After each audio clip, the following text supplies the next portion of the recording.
Okay, this is a representative list of places and people we'll talk about today. At the outset, we'll still be on the Acropolis in Athens, and we'll hear more about the Parthenon and the other buildings erected there in the second half of the 5th century. We'll also visit Delphi, one of the most spectacular scenic locations in Greece, and that combined with the historical and artistic significance of the archaeological site there makes it one of the most impressive tourist sites anywhere. Pericles was never a king or president or anything like that, but he was nevertheless the most powerful man in Athens for many years during the rebuilding of the Acropolis and the reign of the Athenian fleet over the Aegean until the outbreak of the war with Sparta, about which we'll hear. And our main source for this war, the Peloponnesian War as it's usually called, is the historian Thucydides, whose history of the Peloponnesian War is often called the greatest work of history ever written. The 5th century also saw the development of Greek drama, another contribution to the history of civilization, like historiography and philosophy, which the Greeks are often said to have invented, and Aeschylus is the first playwright by whom we have any complete plays surviving. Okay, that'll set the stage, and now for the show. So, this is the Parthenon again on the Acropolis in Athens, which we were visiting at the end of the last lecture. It is, as I mentioned, the largest and finest in the Doric style, and it is also generally considered the last important building to be built in that style. After 10 years' work, by 438, it was the first part of the Acropolis restoration project to be completed, and all of the buildings which were rebuilt there after it show the influence of the Ionic style. And the Parthenon itself does have at least one Ionic feature, the frieze, which we'll see shortly. And we'll hear more about the Ionic style generally shortly, too. The sculptural decoration of the Parthenon is just as important in the history of that medium as the building itself is in the history of architecture. Instead of being the last great example of a style, however, the sculpture is usually considered to be the first in a new style, the classical style, which now supersedes the severe. Both pediments were filled with sculpture. There were originally 92 sculpted metopes, and a 525-foot-long frieze ran around the exterior of the cella. Much was destroyed in the explosion of 1687, but most of the surviving parts of the pedimental decoration, 15 of the metopes and about half the frieze, are now in the British Museum. This is part of the sculpture from the East Pediment. It apparently depicted the birth of Athena, but there is controversy over exactly which gods are represented and exactly what's going on. In Greek mythology, Zeus swallowed Athena's mother, who was pregnant with her. He could be a dangerous lover. And then Athena sprang from his head fully grown and armed. Apparently she was depicted in the center section, which is missing. Lord Elgin, of course, acquired permission to take what are now known as the Elgin Marbles from the Turkish government, then in charge of Greece in the early 19th century. But the whole business cost him a fortune, which he was never able to get repaid by the English government. I'm sure you're aware of the controversy over whether or not they should be given back. It involves a lot of complex and interesting issues, many now heavily political. But to argue that the English should give the Elgin Marbles back seems to commit one to the view that the French should give the Venus de Milo back, the Germans should give the Altar of Zeus back, and that all Rembrandt should be returned to Amsterdam. This is an argumentum ad absurdum which it becomes difficult to defend. Here's a closer view of two of the figures at the right identified as Dione and her daughter Aphrodite, or by some as Demeter and her daughter Persephone. As I said, with the Parthenon sculpture, we get to what's called the classical style, and that is usually said to last from, say, the mid-5th century BC to about the time of Alexander the Great in the late 4th century BC. To identify the archaic style, remember, you look for the smile. To identify the severe style, you look for the mask-like expression. And to identify the classical style, you want to look at the drapery where it's present. What distinguishes the classical style is what might be called, I think, the wet look. These women look like they've been swimming with their clothes on. Here's another of the East Pediment figures. No cloth I know hangs like this unless it's wet. I should say that the meaning of classical is, like meanings of a lot of words, very context dependent. Sometimes the whole civilization of Greece and Rome is, of course, called classical, and then there's classical music, and the term has other uses as well, so keep that in mind.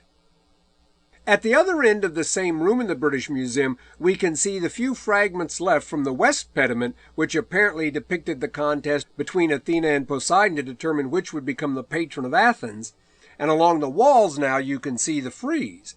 It's been estimated that as many as 80 very talented sculptors, even if they were not all geniuses, worked on the whole Parthenon project. That's certainly as many important artists as have ever lived in any city at one time. The subject of the frieze is the Panathenaic Festival, which was held every 4 years and which culminated in a procession to deliver a new robe for Athena, for the cult statue of Athena, apparently the one displayed in the Parthenon, although there are those who think the actual statue which benefited from the new peplos or robe was the one in the Erechtheum. We'll hear more about that building in a few minutes. A long continuous frieze like this is itself an Ionic feature, although, as I said, the Parthenon is always said to be Doric in building style. Here you see part of the modern replacement of the original frieze on the Parthenon. Most of what was left here after Elgin took what's in the British Museum is now in the new Acropolis Museum. The frieze was about 40 feet high, so it couldn't have been seen very clearly even by the priests who had access to the place. But like the athletic performances at Olympia, it was for the gods, not for us. Here you can see part of it in the British Museum again. While we see some more close-ups of it, we'll hear another of Gregorio Paniagua's attempts to reconstruct a piece of ancient Greek music, in this case the first Delphic hymn to Apollo. In a few minutes we'll see the inscription from Delphi on which this performance is based, but even though this inscription does contain what can be called musical notation, any attempt to reconstruct it and perform it has to be regarded as very hypothetical.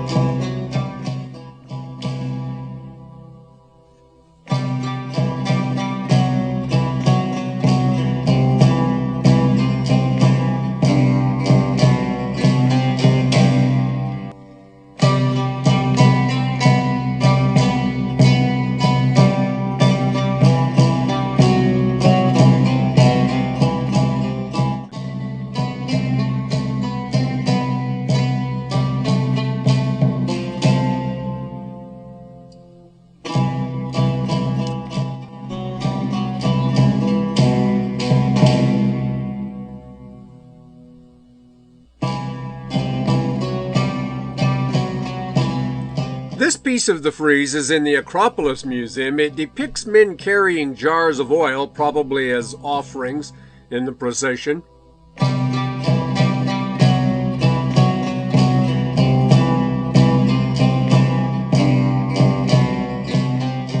This section is in the Louvre.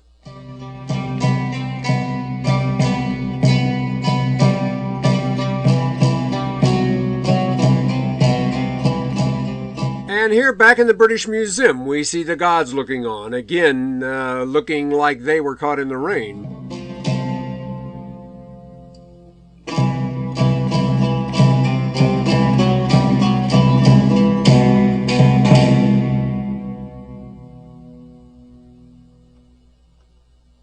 Many of the most well-preserved metopes are also in the British Museum, and this is one of them from the south side, where the fight between the Lapiths and the Centaurs, between civilization, as it were, and barbarism is going on. In fact, all of the Parthenon metopes seem to make reference to this theme. The subject of the metopes on the north side isn't certain, but one side had gods versus giants, another Greeks versus Amazons. I mentioned that there were perhaps 80 great sculptors in Athens in the middle of the 5th century, at least some of whom it seems fair to call geniuses, not to mention all the other geniuses around at the time. But none have been born there in the past 2,000 years. Why is that? Well, it's another complex issue, but the bottom line is that the occurrence of genius is random, unpredictable, and not created by government grants. This is another of the metopes. When figures of the classical period are nude, we can't go by the wet look. and these figures are also missing their faces, but if you could see them, they look more like real faces, not as much like idealized masks, which they would look like if they were still in the Severe style. The second big part of the Acropolis project to be finished was probably the Propylaea, or gateway, which you see now. It was designed by the architect Mnesicles for a difficult site on the slope of the hill. As I said, the Parthenon is often called the last great Doric building, and the Propylaea contains what is perhaps the oldest Ionic column on the Greek mainland. It's the one with the volute as the capital there instead of the echinus and abacus in the Doric style, and this arrangement probably developed first in Asia Minor. Remember, the coast of Asia Minor is called Ionia. The Propylaea also apparently had something like an art gallery in the room to the left. One thing that distinguishes the Ionic style, which will last more or less until the Romans, who will move on to the Corinthian style in the 2nd century BC, is just the greater variety of surviving buildings from the period. At least, I guess the Temple of Athena Nike here can be said to survive, although it has been entirely reconstructed after having been razed by the Turks to make a gun emplacement at the time of the conflict that resulted in the wrecking of the Parthenon in the 17th century. It's a peculiar kind of temple compared to the Doric ones we've seen, certainly. It's sort of just like the interior room or cella without the surrounding peripheral colonnade or any of the rest of the typical Doric building parts. You can get a really good look here at an Ionic column. Unlike the Doric columns, the earlier Doric columns, Ionic columns rest on a base, and the flutes, although you can't really make them out well here, are closed at the ends. They are also slimmer, and of course they have the volute capital, the Ionic columns, which is really the hallmark of the style. This little shrine was dedicated to Athena as the bringer of victory, Nike in Greek, and was apparently finished about 425 BC, although some think it was not finished until as late as 406, and was built with an Athenian naval victory over the Spartans about that time in mind. One of the most often reproduced works of classical Greek sculpture is this figure of a woman apparently adjusting her sandal, which once made up part of the frieze around this little temple. This piece of that frieze is now on display in the Acropolis Museum. Still more peculiar than the Temple of Athena Nike, in fact perhaps the most idiosyncratic of all classical Greek buildings, is the Erechtheum, or Erechtheion, to the north of the Parthenon and the Acropolis, and built, say some, between about 420 and 409 BC, though others say it was not finished until 395 or later. The primary temple of Athena on the Acropolis before the Persian invasion was where the stones are in this field, and it is often argued that the Erechtheum was really considered its replacement rather than the Parthenon. According to this theory, the latter was more of a symbol of the city, while the real religious focus was on the things associated with the Erechtheum, things like the so-called ancient image of Athena herself, which was kept in it, along with an assortment of other souvenirs like a statue of Hermes said to have been donated by Cecrops, the very first king of Athens, and a folding chair said to have been made by Daedalus, and the sword of Mardonius killed at Plataea. In this view, you see the porch of the Caryatids and also the olive tree, which represents Athena. According to the usual telling of the story, Poseidon struck the top of the Acropolis with his trident and thereby produced a well of seawater to impress the citizens, but Athena offered them the olive tree, which impressed them even more, so she became the city's official divinity. There is another legend to the effect that the worship of Athena was introduced by Erechtheus, the grandson of Erichthonius, who is sometimes identified with the aforementioned Cecrops. The two legends are sometimes combined so that the contest between Athena and Poseidon is said to have taken place in the reign of Erechtheus. It is also said that Cecrops himself was buried on the spot where the porch of the Caryatids is now. Here you can see one of those girls up more closely. Lord Elgin wanted to bring the whole building to London, but eventually had to settle for this one figure today in the British Museum. The other originals have now been moved to the Acropolis Museum and been replaced on the porch itself by copies. They are very popular with art historians and tourists alike, but they've always seemed kind of graceless and frumpy to me. I don't know where the idea for this sort of thing came from, but that it was not often repeated, I think, means that the Greeks didn't like the idea that much themselves. This is the porch on the north side of this strange building, and here again you get a good look at the new fashionable Ionic columns. This is supposed to be where Poseidon's trident hit the ground. You can see a hole in the floor between the building and the leftmost column. Or say some this is where a thunderbolt from Zeus landed. And above is a matching hole in the roof, which could have admitted either the trident or the thunderbolt, say authorities who have measured it. There was apparently an altar to Hephaestus in the building, and this would make sense, I guess, because according to many stories, he was the father of Erechtheus. Down off the Acropolis now, and on the west of the Agora, one can see one of the most well-preserved of all 5th century Greek buildings, the Temple of Hephaestus, or Hephaestion, completed about 450 or a little later, at least when the Doric style was still in vogue. It is so well preserved in part because it served as a Christian church for centuries, and probably the Parthenon itself would be in comparable shape had it not been used to store gunpowder by the Turks. Actually, the Parthenon also served as a church, but fortunately the iconoclasts did a good deal less damage to the pagan gods and their worshippers on that building than they did here. Very little of the sculptural decoration of the Hephaestion here survives. Because of some technical details in construction which they have in common, it's thought that the Hephaestion in Athens was built by the same unknown architect who built the Temple of Poseidon at Cape Sunion, about 30 miles south of Athens. This was the primary temple of Poseidon on the mainland, and another place sacred to all Greeks.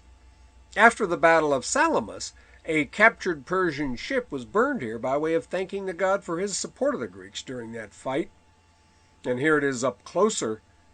When I was telling you the story of Theseus and the Minotaur earlier this quarter, I think I mentioned that Theseus forgot to raise the white sail on his ship, which would signal success on his return to Athens, and a black one was put up instead. So his father, King Aegeus, who was watching from the promontory here, dove into the ocean, into the sea, which was named after him, and died.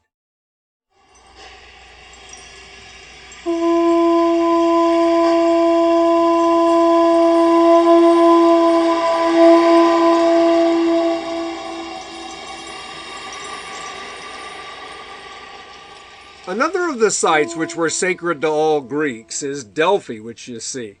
At the left center is the museum where we saw the famous charioteer last time. He was found at this end of the stadium, which you see at the upper right. Below that are the theater and the temple of Apollo, to whose honor the whole precinct was primarily devoted. The sacred way which leads up to the temple is lined with treasuries erected by cities to hold their civic contributions.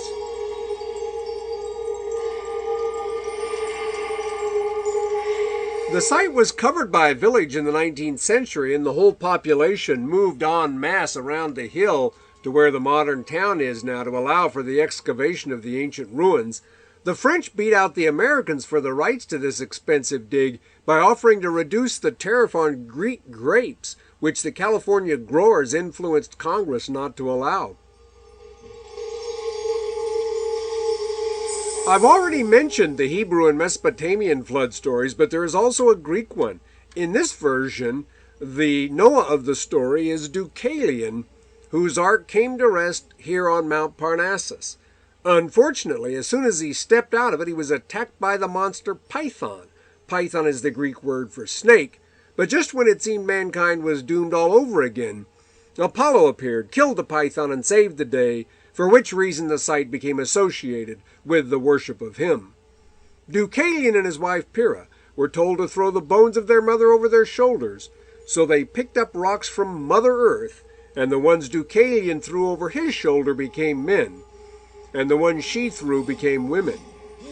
Their son, born in the more usual way, was Helen, who became the ancestor then of the Hellenes, the Greeks.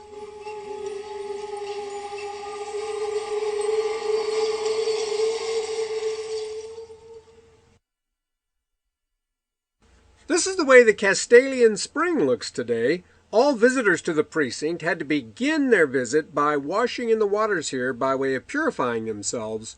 Water still trickles down the rock face here, but in antiquity it apparently looked like something out of Plumber's World magazine, all polished marble, though the main basin seems to have been shaped kind of like a long horse trough. By Roman times, the Castalian Spring itself had come to be thought sacred to the 9 muses who were Apollo's companions, and to drink from it was thought to inspire poetic thoughts. This is the entrance to the path, the sacred way, which leads up to the temple. One of the most famous Greek myths tells the story of how the mortal beauty Daphne, when pursued here by the amorous Apollo, prayed to the gods for help. And to make her less attractive to Apollo, I guess, they turned her into a bay or laurel tree, which is probably not what she had in mind. But this did, in any case, become his favorite tree, the plant that represents him. And it stood, the original, next to the Castalian Spring here, and boughs from this tree were awarded to winners in the various contests held here during the Pythian Games. And of course, still today, the victor in a contest is sometimes said to have brought home the laurels. Many people who came here did so in hopes of hearing something significant from the resident oracle, the Pythia, and before her prophesying, she would also wash in the Castalian Spring and chew bay leaves to get in the right frame of mind, I guess. We'll hear more about the Pythia in just a bit. As at Olympia, votive offerings were often left here to thank the gods for supposed help. And on the south side of the path, just past the entrance, you can see the foundation of the monument, which was once decorated with 16 statues and which was put up by the Athenians after their victory at Marathon. And a bit farther along, you can see where the treasury of the Siphnians was, the fine archaic 6th century sculpture from which we saw in the museum here a couple of lectures ago. The Pythian Games, which were held at Delphi, were, in keeping with Apollo's reputation as the divine patron of the arts, more varied than the contests at Olympia, and included dramatic, poetic, and musical performances in the theater, which you can see here. In fact, most festivals and other locations as well included this kind of thing. And there were, in fact, some such performances even at Olympia. But we still associate Mount Parnassus, where Delphi is here, with the best in at least the literary arts. Apollo's own fort was playing the lyre, which you're hearing now.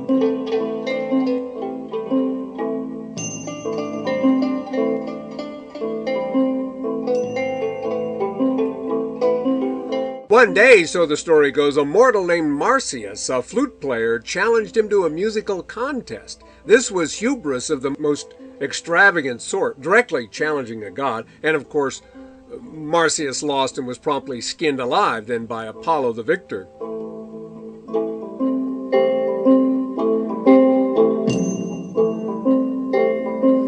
This is the stadium now, which does have seats, although they aren't very comfortable. The Greeks are the inventors of what we call theater now. There is simply nothing like Greek drama anywhere before Aeschylus, and we'll hear more about the development of Greek drama later. But they are no less the inventors of what we think of as athletics. And again, the 220-yard dash was thought to be no less entertaining to the gods than a performance of Oedipus Rex. Just below the temple itself is the polygonal wall, which was once decorated with the chains and cables that had held Xerxes' bridge of boats across the Hellespont together until the Greeks wrecked it after the Battle of Salamis. As I mentioned earlier, the Pythia, as she was known, resided at Delphi, and she was the most famous oracle in Greece. Not all the mechanics of the oracle business and how she was consulted are clear, but the essence of it is something like this. The woman to serve as the Pythia was chosen from among local older women thought to be of the right temperament by the priests, who themselves were not always a very spiritual bunch. Custody of such temples was typically hereditary, and vacancies were sold to the highest bidder. Here now you can see the ruins of the temple above the polygonal wall. The Pythia would be prepared psychologically by the priests to really think that the god was going to use her as his mouthpiece. But she didn't need to worry about making any sense when she was asked a question. She would just kind of babble spontaneously, and the priests, who could understand this kind of divine communication, would then interpret on behalf of the petitioner.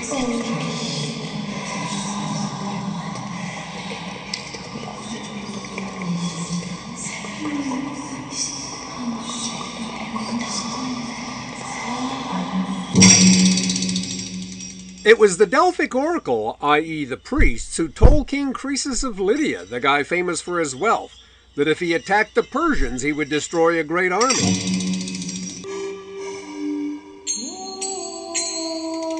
The prophecies were often like this. That is, it was difficult to prove them wrong. The sign at the entrance read, "Know thyself," which seems to have been taken to mean that one had to interpret what the priest said very carefully in light of one's own circumstances.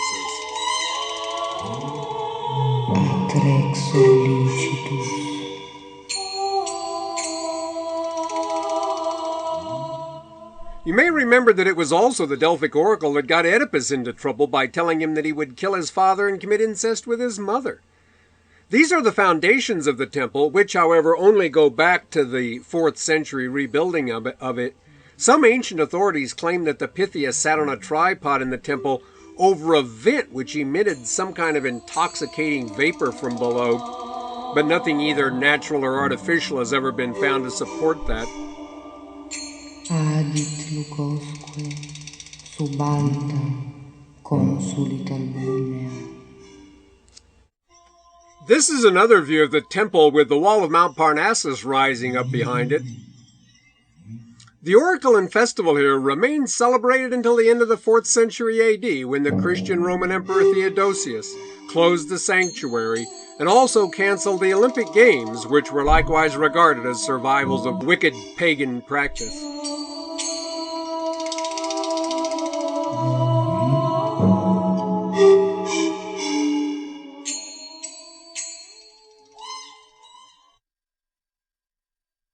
This is the reconstructed treasury of the Athenians, one of many such buildings which used to line the path up to the temple.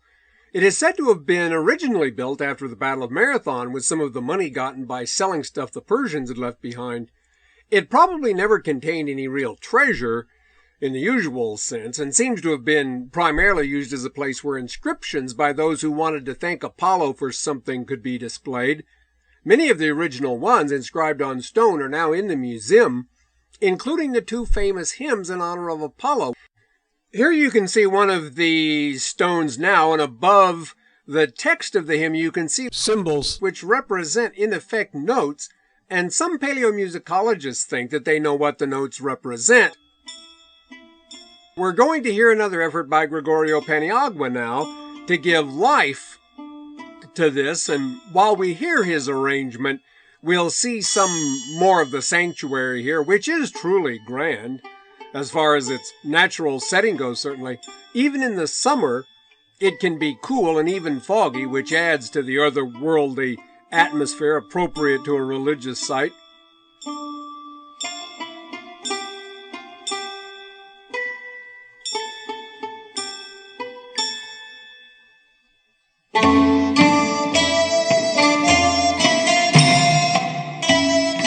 This is a view over the precinct from above the treasury of the Athenians now.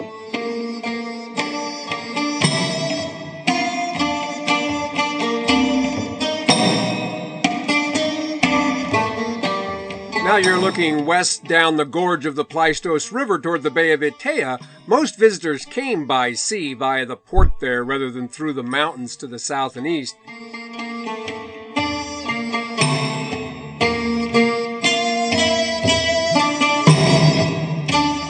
Now you're looking back toward the east.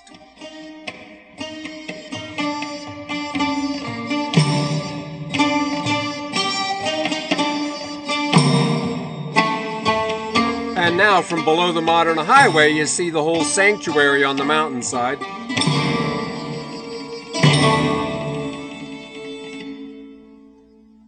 At the left are the partially restored ruins of the strange building sometimes called the Temple of Athena. It was a fine round building, a tholos encircled by 24 Doric columns, even though it was built about 380 after that style was out of fashion, but no one is certain about its purpose or which gods it was really meant to honor. Another site which was considered sacred by all the Greeks was at Eleusis, just northwest of Athens, where the Eleusinian mystery religion had its headquarters. The myth which was at the heart of this religion recounts how Persephone was given by Zeus to Hades, but after her mother, Demeter, complained about this, she was allowed to spend 9 months on Earth and only 3 with Hades. This relief depicts Demeter at the left, Persephone at the right, and between them is the son of the king of Eleusis, Triptolemus, who initiated the worship of Demeter there and who was revered as the inventor of agriculture, which he was taught to practice by Demeter. There seems to be an obvious connection, of course, between Persephone's experience and agriculture. She is like the seed which is planted and then, as it were, returns to earth as a plant. But the Greeks came to see more in this than just an analog to gardening. They saw in it the suggestion of death and rebirth.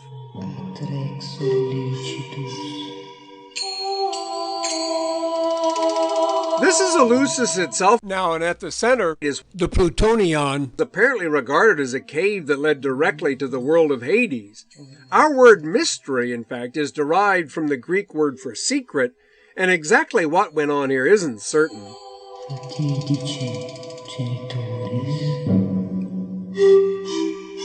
The penalty for revealing the secrets was death, and the playwright Aeschylus was harassed for seeming to have blabbed a little too much about their nature in some of his plays. But the bottom line is that the experience undergone gave people hope for a life to come beyond the Homeric eternity of gloom lamented by Achilles. The mystery ritual apparently involved the eating of a sacred meal, the reenactment of the abduction of Persephone by Hades, and a symbolic journey to hell and return therefrom, perhaps using the cave here.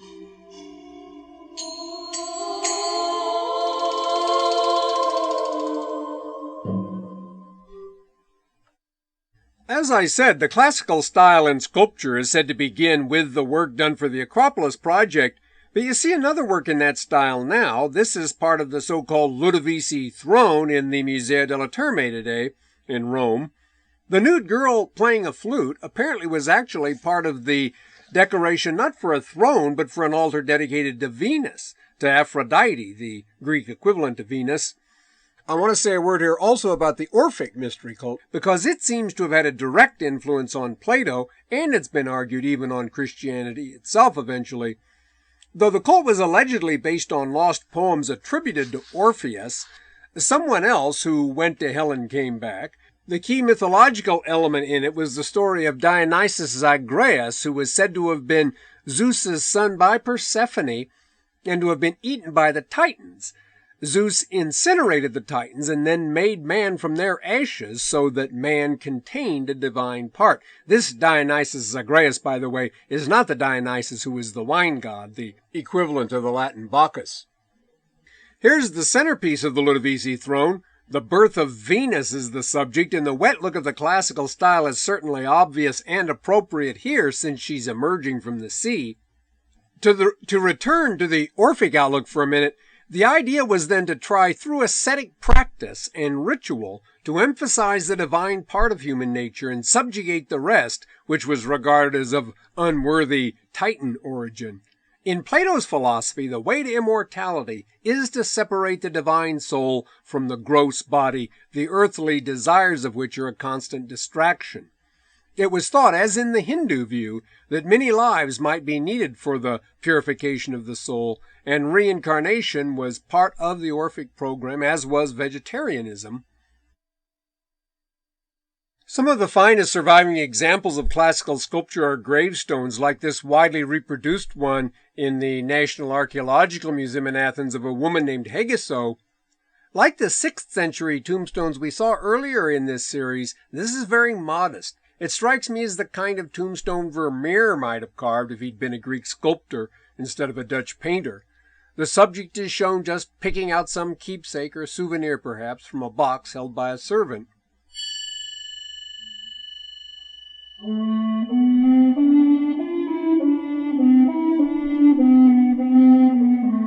This unusual one depicts a sailor shipwrecked or stuck somewhere far from home.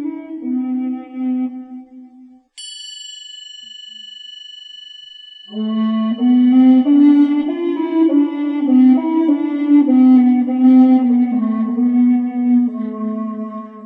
one is the tombstone of the fellow in the center named Alysos, who apparently is seen here with his father and his son in a sort of Three Ages of Man tableau.